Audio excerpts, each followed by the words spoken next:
Man United manager can't have 8 games won.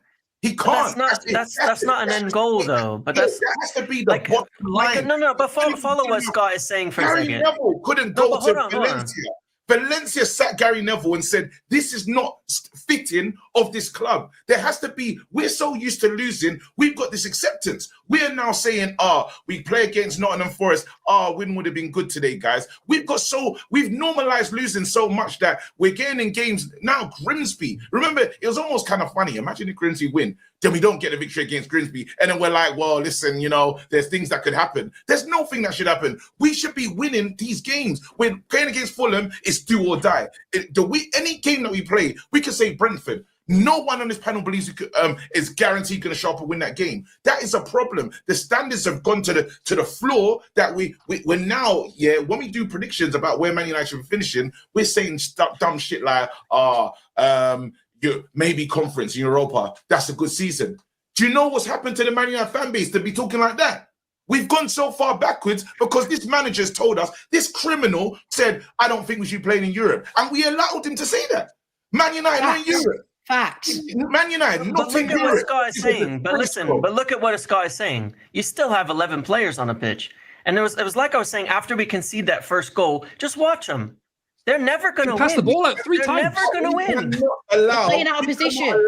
They're never going to win. It's the same story for years. We should have like this for years. Spurs. That's the truth. And everyone knows on this panel. What would happen? After that Spurs debacle, we should have sacked him. He should never have been there. If the man that lifted the club for Spurs got sacked as well, and we kept the man, we both finished in an embarrassing position. And guess what? We gambled. And I went Vegas just the other day, And we tried. We said, listen, all in on red. And it doesn't work. When that gamble didn't pay off, listen, you lose everything. How has he still got a job?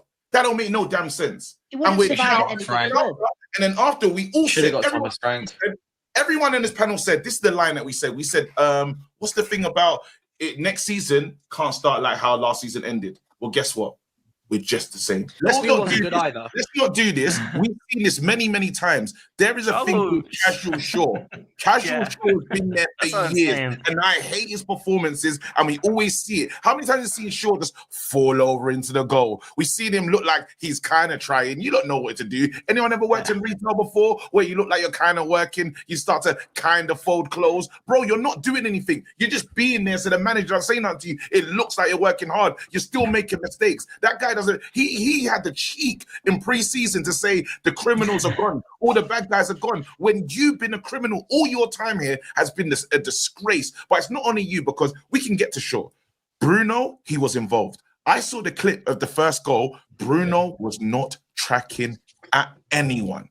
We've got to be honest about that. Literally, he showed no desire, none at all. And there's no way you can, as the captain, you don't get to say, it's fine, he's not in his position. Because other players for other teams are out of position. So we don't just get to say, Bruno, you know what? If you were in a 10, this would work. Cool. Now, let's leave that because there's loads of issues in it. But this is the issue that we need to talk about.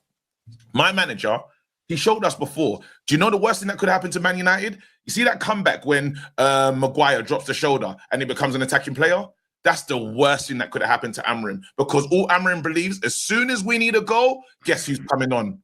Maguire. It's his true, that's his moment. He's using Maguire as a positive outfield player to get us something on corners, on those moments, on set piece moments, which were rubbish at.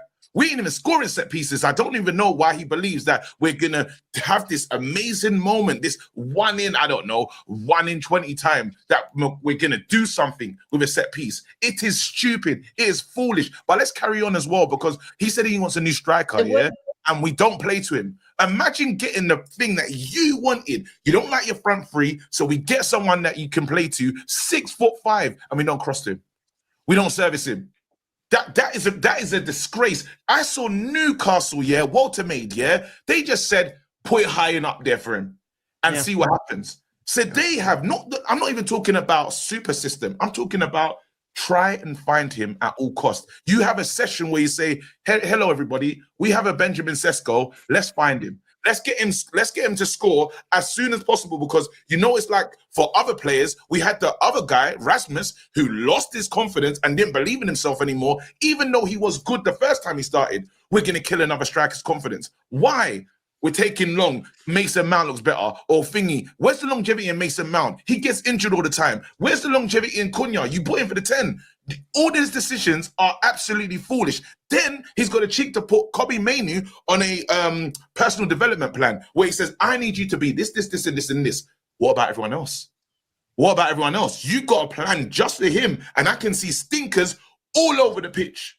And that's a disgrace. That's why none of the decisions he's making is making sense. And he says, I don't know why Man United fans want me to stay. Then you got the idiots that are telling us, we should back the manager because we can't keep sacking managers. Mate, if I have a restaurant and there's a chef that keeps burning the food, do I just say, keep letting him burn the food? I'm getting a new chef.